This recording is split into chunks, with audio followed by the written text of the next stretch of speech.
Bienvenidos y bienvenidas al podcast Bosques y Cambio Climático. Soy Ruth Martín, doctora ingeniera de montes, especialista en genética forestal, y os voy a acompañar a través del 5º capítulo de este podcast titulado ¿Se adaptarán los árboles al cambio climático?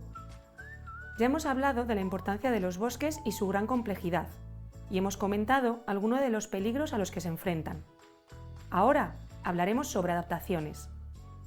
Este capítulo consta de 3 episodios, en los que analizaremos conceptos clave y evidencia científica para comprender mejor cómo pueden sobrevivir y adaptarse las especies a los nuevos escenarios ocasionados por el cambio global.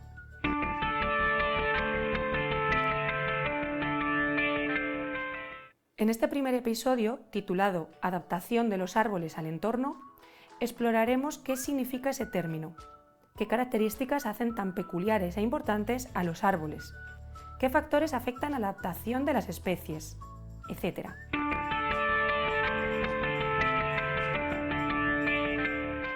Ante un cambio ambiental importante, las especies pueden emigrar, adaptarse o extinguirse. El cambio global actual se está produciendo a una velocidad sin precedentes, lo que puede dificultar la supervivencia de muchas especies en el planeta. Al igual que cualquier otro ser vivo, los árboles se adaptan a los cambios ambientales. Por ejemplo, se sabe que ajustan su crecimiento a las condiciones de su entorno y que algunas especies se están habituando al cambio climático, por ejemplo, realizando un mejor aprovechamiento del agua disponible. Antes de centrarnos en las estrategias de adaptación de los árboles, debemos tener en cuenta que estos tienen una serie de características que les convierte en unos organismos muy especiales. Son organismos muy longevos, viven muchas décadas o incluso siglos. En ese tiempo, deben afrontar todos los cambios ambientales que ocurren, sin moverse y sin poder refugiarse. Pueden seguir creciendo durante toda su vida y alcanzar gran tamaño. Producen gran cantidad de polen y semillas.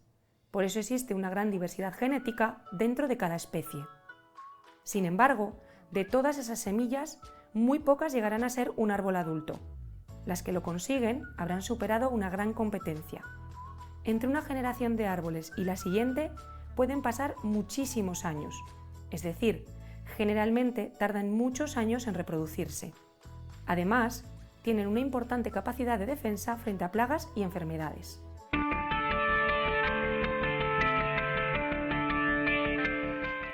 Y entonces, ¿qué entendemos por adaptación y cómo lo medimos? Las distintas especies de árboles son el resultado de cientos de millones de años de evolución. Una de las principales fuerzas de la evolución es la selección natural, aunque no es la única. La selección natural hace que solo los individuos mejor adaptados sobrevivan y se reproduzcan, dando lugar a especies con rasgos muy adecuados para el medio donde viven.